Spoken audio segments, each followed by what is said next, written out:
The hospice smells like antiseptic and failed dreams. A Christmas-themed air freshener dangles from the fore stand, swaying in time with my father's mechanical wheezing. It smells like cinnamon. And regret. The fluorescent lights hum, drowning out the morphine's slow drip. Hi, I'm the man who never amounted to anything. The trophy-less disappointment. If life is a race, I'm the guy who tripped in the first 10 feet and never got back up. 35 years old, still renting, and my most significant contribution to society is a viral video of me accidentally setting fire to a microwave burrito. That's me. Proud owner of a pile of unwashed dishes and a credit score so low it could run for public office.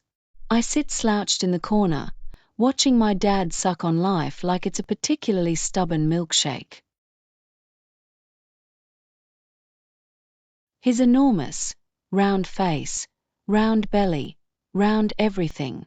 A human snowman melted into a hospice bed. The kind of guy who built his whole life on being likable. For 30 years, he played Santa Claus at the mall. Not just any Santa, mind you. He was the Santa. The one people drove 4 counties over to see. His face still pops up on Christmas cards across the Midwest. A local legend. A walking, jolly Norman Rockwell painting. And me. I'm the guy who gave him a $10 Amazon gift card for Christmas. You'd think that's why he's dying, the look he gave me when he opened it. He beckons me closer, his hand shaking like a rusty wind-up toy. Come here, kiddo. Yeah, sure, I say, dragging the chair closer. It screeches against the linoleum, like its legs are fighting with the floor. What is it this time? Another story about how you single-handedly saved Christmas at the mall in '93. His laugh comes out like a wheeze caught in a blender. Then he stops, face turning deadly serious, eyes boring into mine. I've got a confession, kiddo. Something big. His smile, faint but still there, cracks like old plaster. No, listen to me, kiddo. I killed people. I was a hitman. The words hit me like a sucker punch to the ribs. His eyes twinkle with something far from Christmas cheer. For a second, I couldn't breathe. Not because I believed him, but because some part of me wanted to. Like even in death, Dad had to be bigger than life. Then the ridiculousness hit me, and I laughed. Hard. Too hard. Jesus. Dad. Did the morphine knock your last screw loose? You don't think a guy with fake snow in his eyebrows could carry out a clean kill, do you? I stare. Words feel stuck somewhere between my brain and my tongue, like traffic on the I-5 during rush hour. I've got a list of things I never expected to hear from my father. I love you.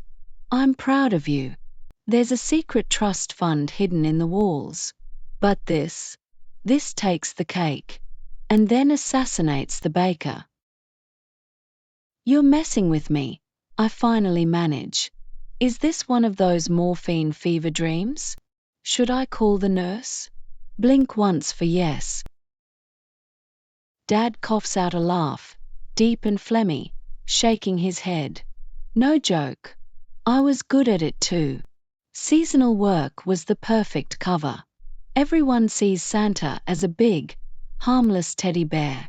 No one suspects Santa Claus of carrying a 9mm Glock. I blink. Hard. He's lost it. The man's gone off the deep end, dragged the Christmas tree, the reindeer, and the inflatable snowman with him. I had a code, he says, his voice dropping to a low rasp like he's auditioning for The Godfather. Never moms. never kids, and no one who liked Christmas. I rub my temples. So you're telling me all those business trips to Reno weren't about fixing mall contracts? Nope. He pops the P like he's proud. They were about fixing people. Your old man was a regular Mr. Clean. And you expect me to believe this?